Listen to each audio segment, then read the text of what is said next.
my life looked great, but inside there was a lot of turmoil going on because at a young age, I traded one high octane industry for another. And there was no time, there was no self-awareness, and there was no time for me to be able to sit back and pause and say, do I really want this? Do I really need this? Who am I? What's my value? What's my purpose? What's my calling? What's my upward aim? So I was forced through addiction to voluntarily take the actions needed to learn. And I need to understand the why behind it. And that's what I had to do. I had to understand why I broke the way I did. Welcome to this episode of the Peaceful Presence Podcast. I'm Olivia Figuered, and this podcast is all about helping you reconnect with God and discover the peace, the purpose, and the power within you. Today's guest is Eric Fischer, a former professional pitcher for the Chicago White Sox and Minnesota Twins.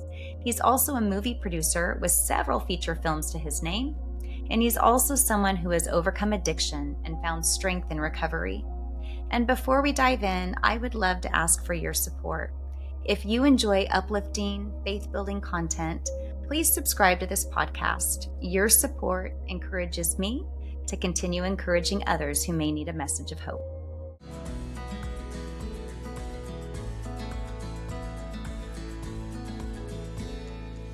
Well, hi, Eric, and thank you so much for your willingness to be a guest on my show today. And reading about you, your journey really is a remarkable one, from a professional baseball pitcher to now a movie producer, but also through all of that, navigating addiction and recovery, and now using that to help others through your coaching and speaking. So maybe you could just start with, sharing with my audience a little bit about your background so that we can gain an understanding for where you are today. Yeah, sure. Well, Olivia, thank you for having me on. It's been quite the roller coaster ride, I'll tell you that. It's been challenging at times, but yeah, I played 8 years with the Chicago White Sox and Minnesota Twins inside of their organizations. I was a high school draft pick, so I forewent college and went into that journey of minor league baseball and had 4 surgeries along the way and fought through those. And post baseball, I was in 2006. I received a phone call from the general manager of the Minnesota Twins saying, we're not going to renew your contract. And so here I am, because previous to that, I was defined by the game in a real sense. So who's this Eric Fischer guy? Well, I'm the baseball player. Anything outside of that, I was kind of there was a big question mark as to who I was. And now I'm faced with this question as to what am I going to be doing for the rest of my life, because I was aware that baseball was going to come to an end. I mean, if you look at the players, nowadays you're seeing guys play a little bit longer, but for the most part, once you're mid-30s, you're considered old. And we all know in real life that's certainly not the case. So yeah, but you're not thinking about that, I'm sure, as you're in playing the game, and that's your life. Yeah, that's your life. Exactly right. And so I was certainly one of those guys. And so then the other passion that I've always had for myself as a kid has been filmmaking. And so that's what I did. I moved to LA. So I rented out my condo and sold a little baseball facility. A third passion I've had has been helping primarily young males to become the best they can be through sport, mentally and physically. And then, my sport is baseball. So I own these little baseball facilities that helped out the young athlete, and that spiraled upwards into the professional levels as well. But mainly the ages are those teenage years and the family and et cetera. So I sold that, and I packed my keyboard and a bunch of clothes and enrolled in Cal State University and headed west in 2007. And that spun into 15 years as a filmmaker, and I've made over 20 films, except for wide release. I've done a lot of financing on deals as well. And and then some real tyranny and hell entered my life, and I wasn't ready for it. And so I chose to drink far too much. And, as you can imagine, I ended up in the hospital and had to take a a profoundly new look at my life. Yeah. The When was choices. this? Was this at the start of the film career or no? No, this was at the end. This was in 2000 and basically 2016. Okay. So what had happened was I was married at the time. We're Mhm. divorced now, but we're I suppose we're a typical kind of Hollywood family in the sense that we don't hate each other. Um, we co-parent. We have two daughters. We co-parent really well. We have had our issues, Sure. clearly, and most of that involved my drinking, and but we've since rebuilt trust and rebuilt our relationship. And so, yeah, so from which we'll get into, I'm sure at some point, but yeah, so that all happened, and there's a story behind it. It's deep and rich and comprehensive in nature, and does include spirituality as well. And so that fundamentally changed who I was. But it wasn't until so the drinking started in we moved to Cincinnati out of LA in January of 16. And the drinking really started around 2008, 17, 18, halfway through 17. And then it got out of control from there. Mm-hmm. But yeah, so that's kind of in a nutshell. Those Had the are the drinking bullet ever points. had the drinking ever been a problem before in the past? Not that I was aware of, it became normalized. I went to a private all boys Catholic high school, and I was narrowly focused on my career path as a professional future potential athlete. I had known scouts and general managers started coming around my parents' house when I was 15, 16 years old. So everybody knew, right? And addiction does run in my family, and you don't know what you don't know until it's Until you too know late. it. and then you got to learn, like if you don't choose to learn, things will be forced upon you. And now you're stuck in a really difficult situation, oftentimes. And so that's what happened to me in a nutshell, I suppose. So hearing this, I mean, I'm looking at it from the outside and I see, you had this, amazing, I know it wasn't as long as you probably wanted, but amazing baseball career. Then you go to Los Angeles and you're going to start, producing movies. It seems like from the outside looking in that that's a great life. What was it? And I'm sure you've done some reflection now that led you to getting the drinking out of hand. Yeah, of course. It did. It did look like a great life on the surface, because we have three different lives. We have our private life, our public life, and our secret life. Our secret life, we don't even tell our significant other or our spouse the demonic thoughts that run through our heads. Our private life is such that we're not going to tell our colleagues our feet smell after a long day, but we will tell our significant other because of the relationship that we have inside of the home. And then we have our public life. And on the public life, my life looked great, but inside there was a lot of turmoil going on because at a young age, I traded one high octane industry for another. Mm-hmm. And there was no time. There was no self-awareness, and there was no time for me to be able to sit back and pause and say, do I really want this? Do I really need this? Who am I? What's my value? What's my purpose? What's my calling? What's my upward aim? What's my belief system? Do I understand the difference between belief, fact, and truth for myself? And so I was forced through addiction to voluntarily take the actions needed to learn this at, let's say 39, 40 years old. Mm-hmm. And so what it was a personal touch. So I was married. I was in a lawsuit for a Paul Walker movie that I'd produced when he had passed away. This lawsuit ensued that I was tangled up in. And ultimately we ended up fine, but that's a weight on my shoulder. Sure. I have two young children, and my extended family members are diagnosed with borderline personality disorder. And, I have to provide some context to this, because addiction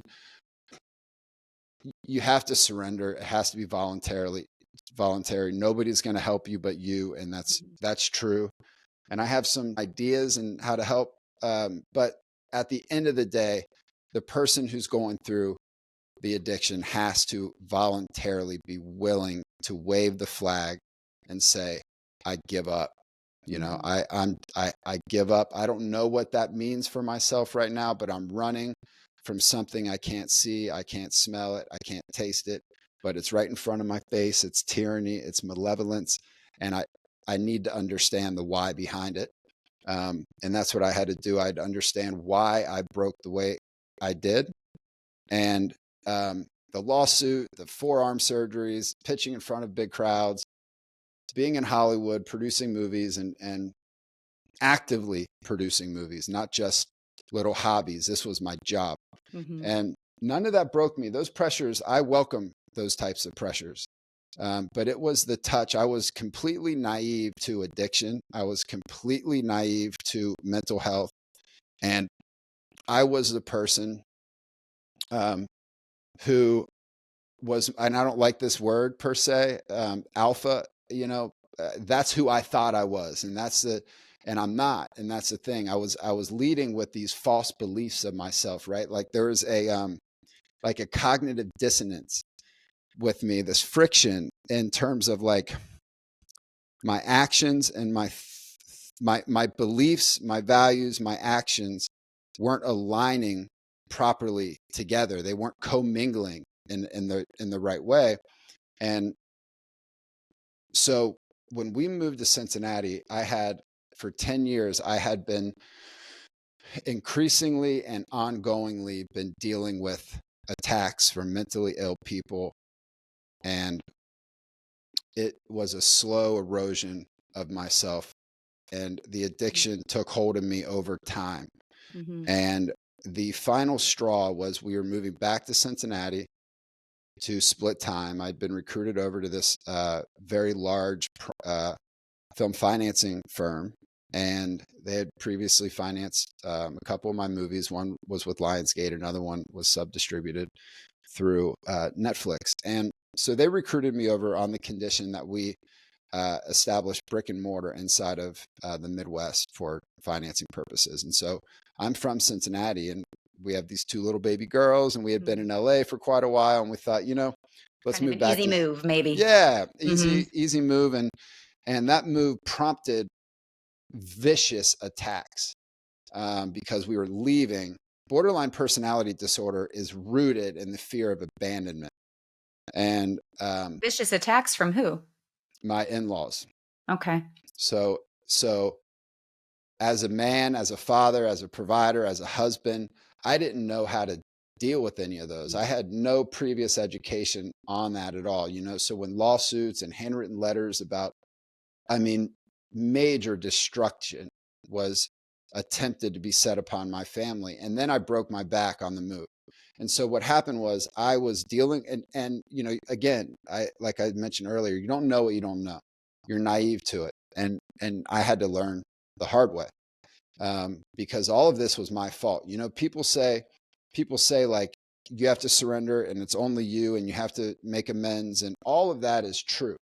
But concurrently, we also have to acknowledge that the addict in a way, and now I'm speaking about alcohol, but as we now know, social media, gambling, sex, drugs, there's a lot eating, there's a lot of addictions out there, right? So in my example is alcohol, and there was no cross addiction, there was no abuse, there was barely any screaming. I was a binge drinker that would go into the basement and just sulk in my depression. So there was no physical, violence whatsoever. But so what happened was upon that move, I started drinking to cope with the physical sciatica pain in my back. And if anybody watching or listening, or maybe yourself, that sciatica pain is, I don't wish that upon my worst enemy. And so the drinking was the Band-Aid for the physical pain. And it allowed me to ignore my marriage, and it allowed me to ignore the other challenges that were facing me head on, you know, and I think it's Carl Jung who says, like, you'll find what you need most where you least want to look. That's maybe something like that, you know? And that's what it was. I wasn't looking where I needed to look. I wasn't going into those areas because it was family and it was too challenging for me. You know, it was the boy in me. And so I you were ignoring it. I liked what you said. You know, you were ignoring it with alcohol. I was willfully blind. Yeah. And that's a dangerous way to live, you know, because it will catch up to you. And then what happens when you're not ready for it? You know, that's what I had to ask myself. And I've asked myself, you know, I feel like going through rehab, it's like you go away for a while and you'll find out who really loves you, who truly loves you. It's easy to love somebody when things are easy. It's very difficult to love somebody when things are not going, you know, your way, let's say. And, but then also if you don't, the obstacle is the way. Like Marcus Aurelius says in his book of Meditations. And I think that's brilliant, right? You have to address things head on or they're going to find you. What made you want to address it? What was that pivotal moment that made you decide, okay, I have to face this now? I was forced to. I drank myself into either a life or death situation. Okay. And I finally did. I mean, that story, we had moved to Minneapolis. This is around the beginning of COVID. My ex-wife had taken the kids, rightfully so.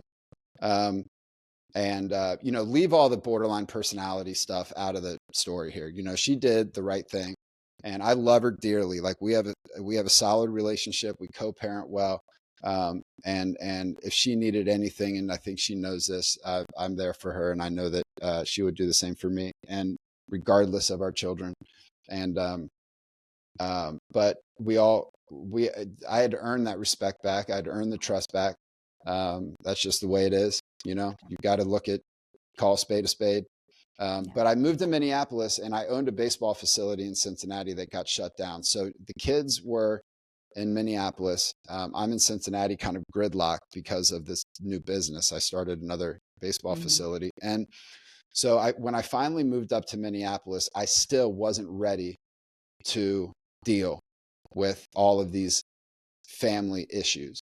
And so after about a week of drinking, handles of liquor, not eating, I gave up. You know, I gave up in a real way, and I put myself in the hospital, called 911. Was in the hospital for about 4 days, 4 days, checked myself out, went down to Florida for inpatient rehab. And that began that I was in. My flag was up. And like they say, you know, you're tired of being tired, you know, like people change for two reasons. People change when the pain of their current situation is worse than the pain that it's going to take to overcome and heal. And the other way, which is a little more optimistic, let's say, is when somebody sets for themselves a vision that is so profoundly unrealistic to everybody else, but the person who set the vision, it's not unrealistic. And I don't know anybody who's done anything great who is not unrealistic in some respects. And so those are the two. And then, so what do you do when you set a vision, an upwards aim? You know, there's no pinnacle to it, depending on what it may be for yourself. And I feel that way with God and spirituality now, which I know we can speak about here shortly, perhaps. But you go to bed thinking about it. You wake up thinking about it. You eat thinking about it. If you're younger and you're at school, you can't do your homework because you're thinking about it. If you're in the corporate world and you're in your cubicle, it doesn't matter because you can't stop thinking about it, what it is that you want to achieve for yourself, you know? And so those are the two ways that I found over time that people change, you know, and I was forced to change because the alternative was death for me. Well, when you say you were forced, you know, I'm hearing you still made that choice. I mean, it was a force that you initiated. It wasn't like somebody forced you into treatment, you had enough recognition within yourself that this isn't the life you want. And now, something's gotta give. How did you start to find the strength maybe to fight back and begin your transformation? So, you mentioned having a goal for something and that kind of ignites something inside of you, but there's real work to be done, I'm sure, while you're in treatment. So is there something that a process that you started that helped you begin that transformation? Yeah, nothing.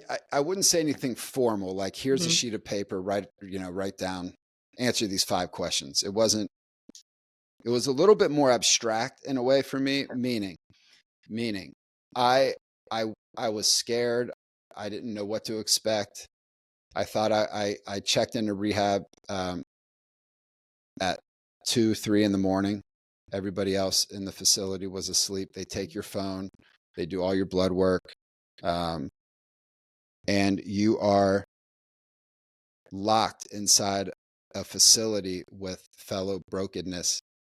And with that, I found not only was I willing, able, and in a unique way excited, Mm.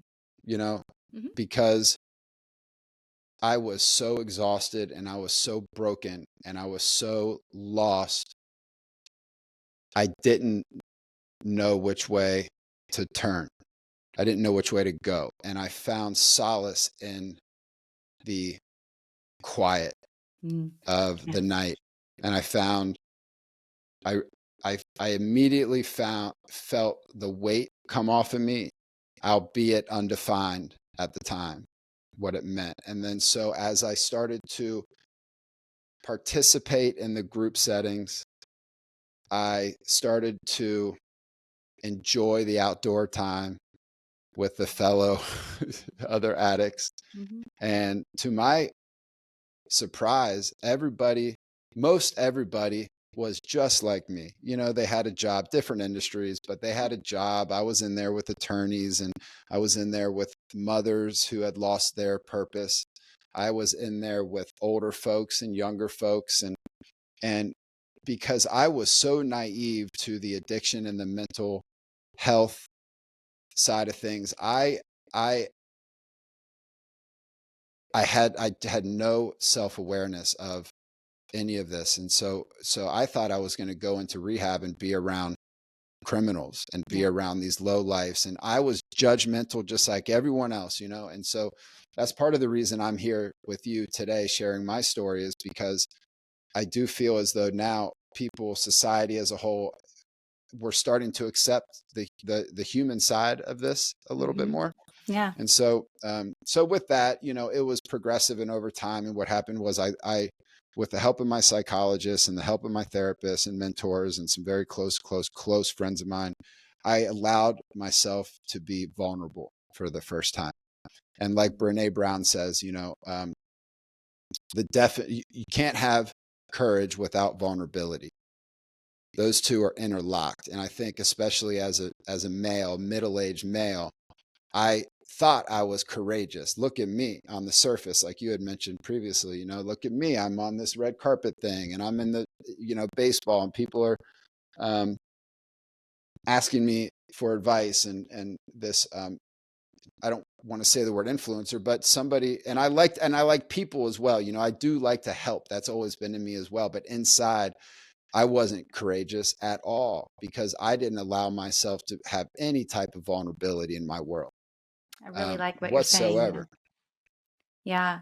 I read a little on your website, and a couple things that stood out to me, and maybe this plays into what you're talking about here, is that you spoke about living from within and making intentional choices. And maybe you can talk to us about maybe how you personally do these things or practice these things. Yeah, so I built a life by accident in a way, um, that that put up walls around me, protected me in my brain for and allowed me to march forward alongside, in the likings of like a Jacob's ladder, one step at a time, of incremental growth, step by step, and day by day, day over day type of growth. And that started with being intentional with winning the day. And that you can only win the day if you win the morning. And that's Marcus Aurelius inside of, Stoic philosophy and his book of Meditations. It's like, you got to win the morning. Productive people win the morning. And a lot of this was familiar to me because of my baseball days. And because you have to remember, like, I didn't have issues with alcohol until a little bit later. It's not like I fell into this trap when I was 22, 23, 30 years old. I was on a mission in the baseball. I was on a mission in the film industry. But I took the time to be intentional with my mornings. And the only way to have a good morning is to have a good evenings, right? So I set up my corners of the morning and the evening. A lot. I've always written, but I wrote without intention, right? The gratitude journals. I scaled up my reading. Anything that I put in my head, I took away the ESPNs, anything that I was not educational information that I was curious to learn more about. That's what I was putting inside of my brain. And I still, to this day, which is psychology, neuroscience, spirituality, human behavior, personality traits, history. And then you ask yourself, like, how do we understand what it is that we're curious about? Well, we have to gain awareness. We have to think about what it is that we're thinking about, or else, yes, our heart's beating, and yes, there's blood flowing through it, but does that mean we're alive? Yeah. That's a loaded question. Yeah, it's like what lights a fire in you, what ignites you, what piques your curiosity, and pay attention to that. Give it a little thought. Like you said, what are you spending your time thinking about, and think about those things. Yeah. And so I agree. And so once I started to be able to remove myself a little bit and get on the balcony, or deem it, maybe the satellite view, and see things not from the street level, because that's driven with emotion, but to start to move myself around from up here and gain better understanding into my decisions, my choices, my actions, my motivations, the intrinsic drive, right? Not going after something for the trophy or proverbial paycheck that I say oftentimes, because that targets, like, yes, we need goals, but those are finite. We need intrinsic motivation, because it's autotelic, it's autotelicity, which is a fancy Greek word for self-purpose. It's like, what do you do that you love, so a rhetorical question you can ask yourself is, what can you do all day, every day, for no trophy and no money? That's what you seek. And then the money comes as a byproduct of that activity, your passion, your joy. We seek joy, not happiness, because happiness is fleeting. Joy is there's more substance. It's the same as being nice versus being good. Being good is rich. And if you ChatGPT from a human behavior and a psychology standpoint, the message that a lot of us, and I had to understand this because I was trying to be nice, being a pleaser. I'm more interested in people, which is a female driven trait. Most men are interested in things. Mm-hmm. Like the engineering space is largely male dominant because that's a thing we're building. But the nursing space is largely female because that's people driven. I'm more people driven. And so it wasn't until I started gaining awareness. I'm curious about all of this. And now I understand why I went into filmmaking and was able to tell story, because I'm interested in taking a sheet of paper that says a character's name and a couple little pieces about the character, and then working with actors and directors and other writers to build it 360 degrees and make that sheet of paper human. Yeah. And so that the gaining awareness piece, taking care of my mornings and my evenings, setting up my day, winning the morning, and aiming low enough to start. Here's another nugget that's worth knowing is we all set an upwards aim and we want the vision and we want to, most people reach, they don't strive, right? Reaching for something is temporary. Striving for something means you're going to endure pain inside of the process, and you have to be able to overcome pain. And then I'll leave it up to other people to define what pain means for themselves in the pursuit of their goal, Sure. right? It could probably mean all kinds of things, really. Even just the day-to-day struggles, learning a new task. I mean, it's all, like you said before, it's taking that one step at a time, but each step has its own challenges that you have to deal with, and that could be your pain, I would assume. Yeah, 100%. I mean, there's always going to be pain associated with it. I like see it. This is my athletic background right here. We love words with emphasis like pain and warrior and champion and relentless, things like this. Not passive words. They don't create energy, and there's not much levity to them, in my view, at least. But one thing that's good to know is I learned this from Jordan Peterson, and it's like we can set the upwards aim, but most people, I'd say that's too blanket of a statement.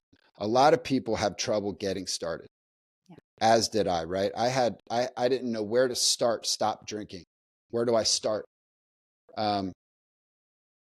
Is it cold turkey? Is it starting to just like day over day, stop a little bit more at a time? None of that stuff works. But aiming low enough strips you of it puts your ego in your check. It puts your ego and your pride in check. And so if you aim low enough, meaning start with something that is so small, you'll actually do it. If somebody's seeking change, it will feel overwhelming if you try to do too much too fast. So start with something very small, like making your bed. Start cleaning up your room, because we spend so much time in our bedroom. What does our bedroom look like? When mail comes in, open it. Don't let it accumulate on your desk or inside of your kitchen somewhere, because after a week, what happens to the mail? There's not 1 or 2 or 3 pieces of mail, there's 20. And now you look at it and the overwhelm, the anxiety that pumps through our bloodstream, now we're stuck. Yeah, it reflects, what's going on the outside is a reflection typically of what's going on inside, and vice Very versa much too. so. Mm-hmm. Yeah. I love all the words you're using, and I can see the storyteller in you and how that all plays together. I know you said that you mentioned a lot about studying psychology and neuroscience, and you also touched on spirituality. How did you lean on spirituality or use spirituality to rebuild or transform your life? Spirituality is not a religion. Mm-hmm. It's a lifestyle. And for me, it is the forever search for not the meaning, more meaning in life. Like people say, because I grew up in an all boys Catholic high school, and my grade school was also Catholic, and the nuns taped my mouth shut. I was an ornery little boy, and they taped my mouth shut. They tied my shoes together, and then I went to an all boys Catholic high school. And I will say that sounds negative, and it is. That should not have happened to me. Right. But I have a lot of respect and a lot of gratitude towards the high school I went to, Archbishop Moeller High School, where Ken Griffey Jr. went, and Barry Larkin. A lot of well-known athletes have come out of that school, and Moeller taught me to look somebody in the eye and shake a firm hand. Mm-hmm. Taught me to keep my shirt. Moeller taught me to make sure that my belt matched my shoes. But it also has. It didn't serve me in the sense that I was the athlete, and perhaps it's my left-handedness, I'd say, maybe, is a creative element to me, which is more on the sensitive side. Mm-hmm. And that was entirely ignored because I was supposed to be this athlete, and I was. But that's only a fraction of who I really am, Yeah. And so that being said, I wanted nothing to do with religion when I got out of high school. Mm-hmm. Keep it as far away from me as possible. But when I'm living on the road in pro ball, because you're on the road, 19, 20 days out of the month for 8 months out of the year, times 8 years, I'm always on the road. Mm-hmm. I would always find myself reading maybe one or two passages in the Bible, just like opening a page up, whatever's in front of me, reading it, and then putting it back and sitting it back on the nightstand. But so when we talk about curiosities, there was something in me, because when I went through rehab, I drilled down into myself backwards into my first memory, and then worked its way back up into current time. And then you start to evaluate the people around you, and you start with your family first, and then you kind of branch out. And I started to understand what it was that I was truly curious about growing up in those formative years. And so the Bible was a component that I was always curious to learn more about, but yet I didn't give myself time, or the grace might be a better word for it, to explore those biblical stories, because that's what they are. The word, it's the way. You can use words like the logos, and there's nothing more foundational than the Bible itself. Yeah. So it started out through millennia. It started out just verbalizing the story, all these beautiful stories, and then writing came into our world, and so they started to become, transferable. And over the course of time, if you follow the Bible, you cannot go wrong. And I don't, so if you say, do you believe in God? That is not a yes or no answer. It's not yes or no, because if it's yes, if it's a no, or it's a yes, that question is derived to frame the other person's position within the religious structure, right? Mm-hmm. So people can point at you with, and either credit you and share that belief, or discredit and poke at it. And so I don't subscribe to that. I subscribe to searching, living through the stories of from the Old Testament through the serpent of the mount, like through all of them. They all have, there's a reason why people still follow the Bible after all these years. And so no matter what your view of it is, whether you find it to be more literal or more abstract in nature, which is like, follow the path. I think everybody has their version of the right way to do it. And I don't necessarily find any of that to be wrong, so long as, most people don't understand what tyranny means.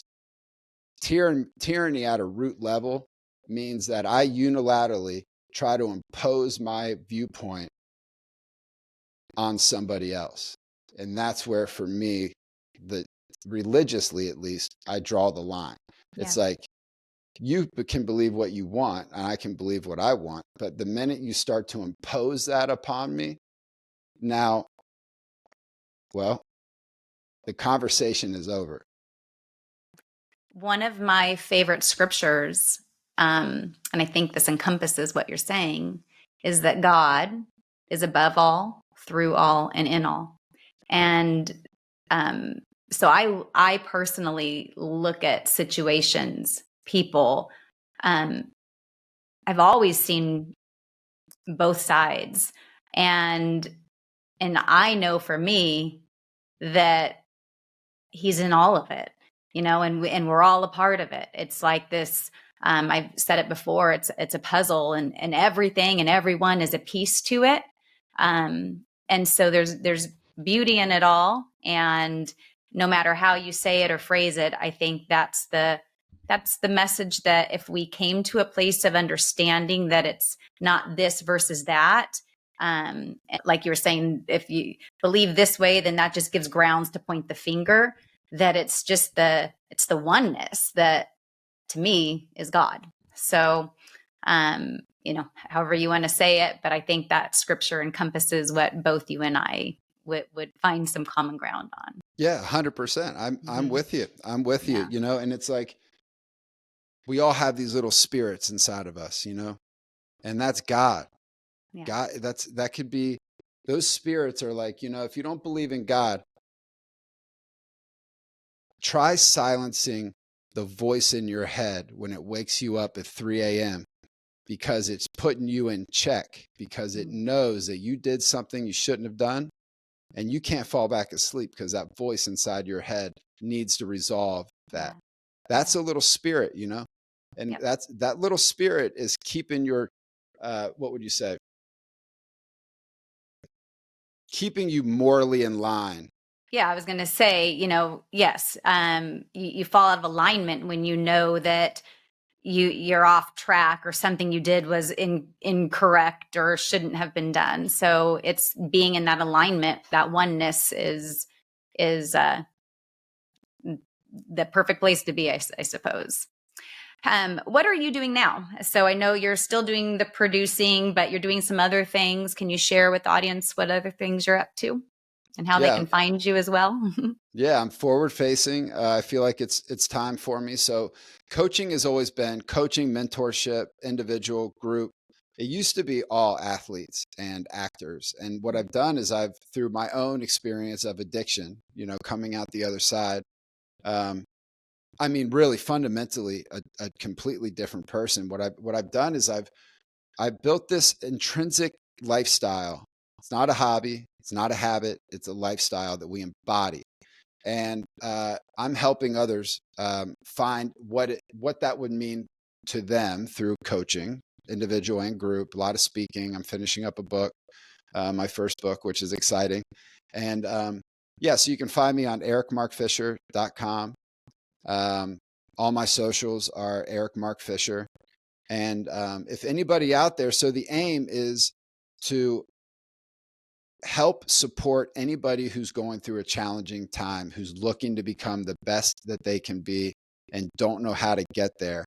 I hope that my experiences, whether they be on the academic side or the experience, is kind of like, I'm science, I'm data and science backed, but experience driven.